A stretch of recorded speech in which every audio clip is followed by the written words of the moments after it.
Hermanos amados, amados hermanos, el pastor Pedro Saavedra les saluda. Esta es otra entrega más de la serie El don más importante para edificar la iglesia.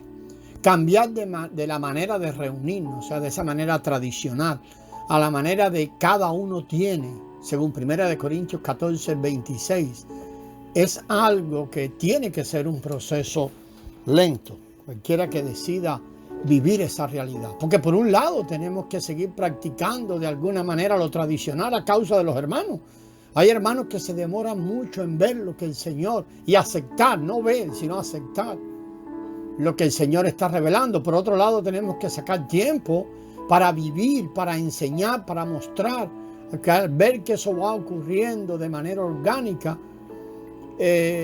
Otros van adquiriendo esa comprensión, o sea que cuando vaya ocurriendo de manera orgánica esa transición, otros obtienen una comprensión cabal de que el Señor necesita que los miembros de su cuerpo se reúnan conforme 1 Corintios 14, 26, a fin de que el cuerpo de Cristo, su cuerpo, sea edificado.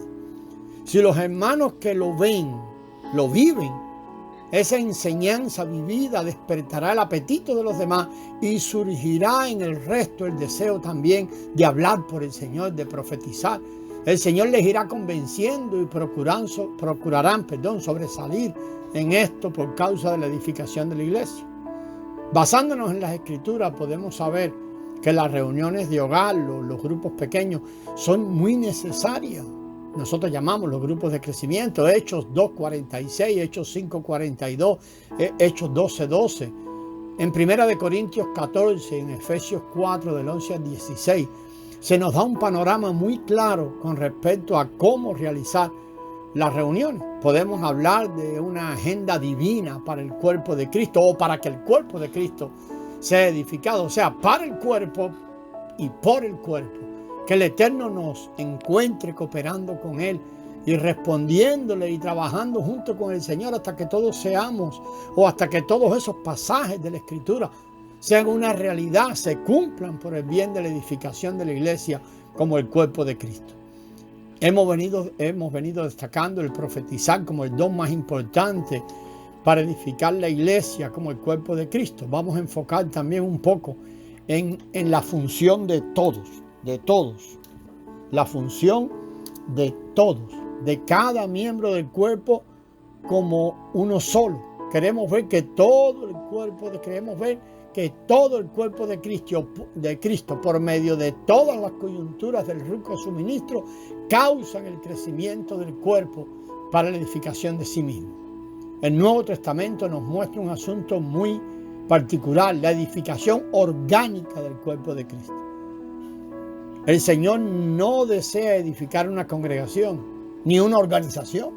Él desea edificar algo particular, algo que es totalmente orgánico.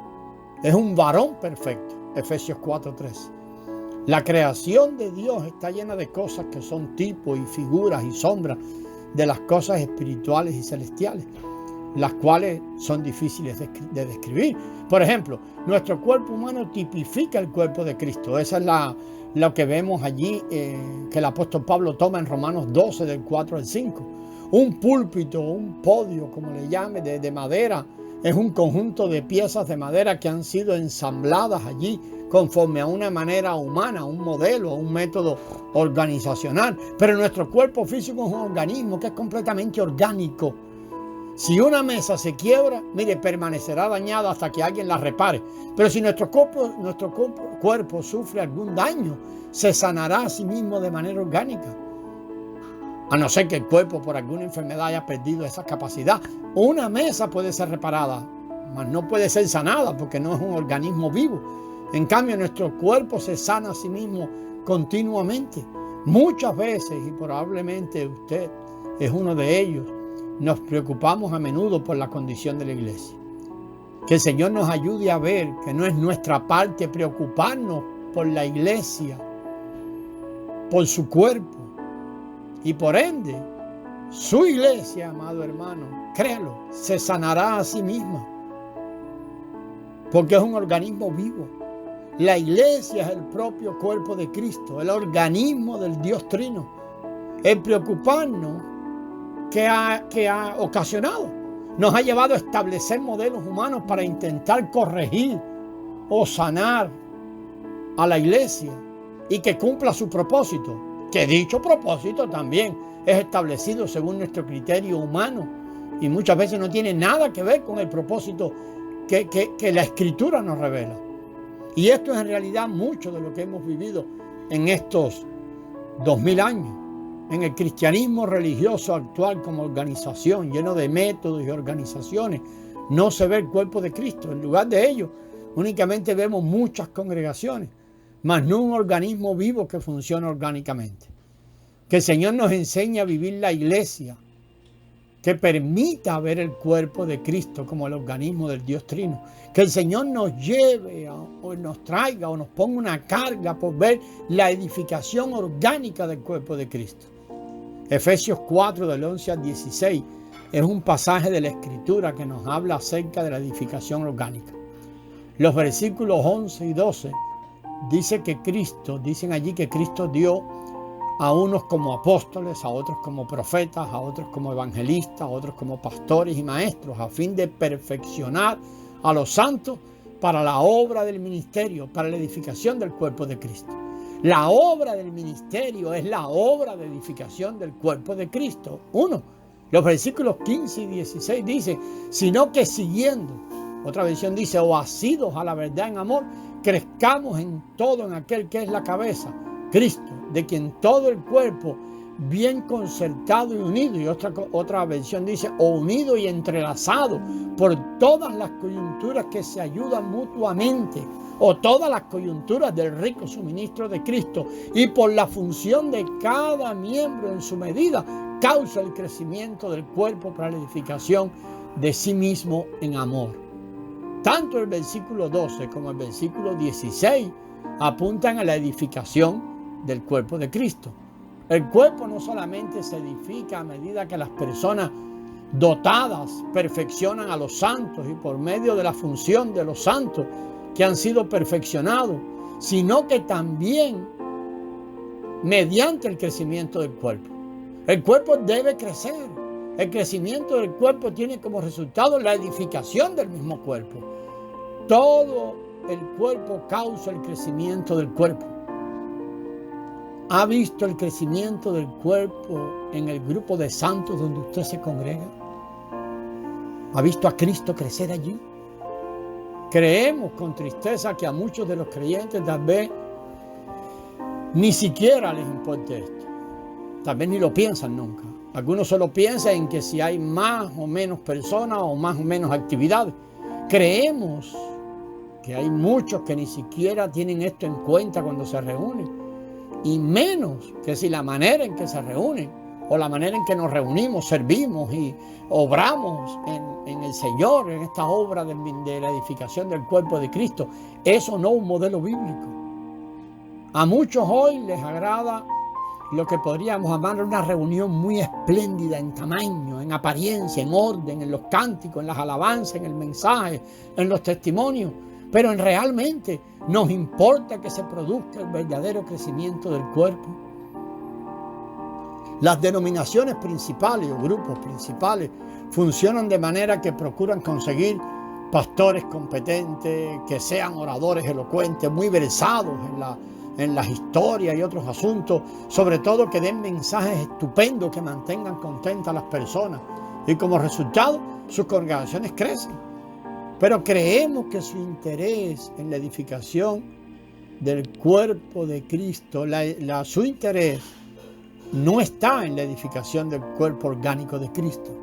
Preguntémonos esto, y lo estamos viviendo hoy, lo hemos vivido durante este tiempo de pandemia. ¿Qué sucedería si todas las reuniones del cristianismo que se celebran los domingos en la mañana terminan? ¿O no es lo que hemos visto en este tiempo, amado? Un gran temor, porque hay que regresar rápido, porque los hermanos se enfrían o cosas así. Esas son cosas que hemos escuchado. De hecho, sabemos que muchos se enfriarán, claro, porque empezarán a disfrutar de los entretenimientos mundanos para satisfacer sus deseos carnales. Y va a venir enfriamiento. Sus agendas se llenarán de otras cosas. Y sobre todo cosas de este mundo. Y esto demostraría que todas esas personas no fueron edificadas de forma orgánica. Hay escasez del organismo, hay escasez de la vida, hay escasez de Cristo. Por eso otras cosas pueden tomar ese lugar. Es nuestra oración, y sabemos que viene el día cuando el Señor obtendrá no una congregación, sino algo completamente orgánico en esta tierra, su iglesia. Él lo dijo y se cumplirá. Edificaré mi iglesia. Miles de hermanos por todo el mundo están ocupados en alabar, cantar, profetizar, predicar el evangelio y otras muchas cosas más. Pero debemos preguntarnos qué tan orgánicos son. La mayoría de todo lo que sucede ahí depende de organizaciones. ¿Cuánto de esto que sabemos que está pasando es producido por la palabra viva? No sabemos con claridad todo lo que esto es, amado, o significa. Pero que el Eterno nos permita vivir y ver su iglesia, su cuerpo, a Cristo edificado de manera orgánica. La manera religiosa o tradicional de reunirnos y de servir y de hacer la obra, que no es según el diseño divino, ha estado en la tierra y con nosotros muchos años. La mayoría venimos de ahí. Cuando las personas piensan en el cristianismo, y estoy hablando ahora tal vez de personas que no son creyentes, pero aún cuando vienen a Cristo, cuando piensan, se imaginan una iglesia con una congregación numerosa, un buen coro, un grupo de alabanza, un pastor ahí, como hemos dicho, que da buenos mensajes, una iglesia en un edificio, un grupo de personas haciendo muchas cosas buenas. Esta es la manera tradicional de adorar, servir, laborar por el Señor y existir prácticamente de la iglesia que impera en el cristianismo religioso que hemos heredado. En Roma, amados hermanos, en los siglos II y III, los cristianos no se reunían conforme a esa manera de congregaciones en locales, nunca, sino que secretamente bajo tierra en las catacumbas, y probablemente jamás se le haya rendido al Señor una adoración más sincera como las que ofrecieron estos santos que se reunían en catacumbas. Lo que queremos decirle, hermano, que debemos anhelar esto, que el Señor nos ayude a escapar de nuestros conceptos tradicionales. Ellos siempre impedirán que veamos, porque nos demos cuenta de cuán lejos estamos o hemos estado de la verdadera visión que se nos presenta allí en Efesios 4, que vamos a seguir mirando en el próximo audio. Gracias y paz, hermano.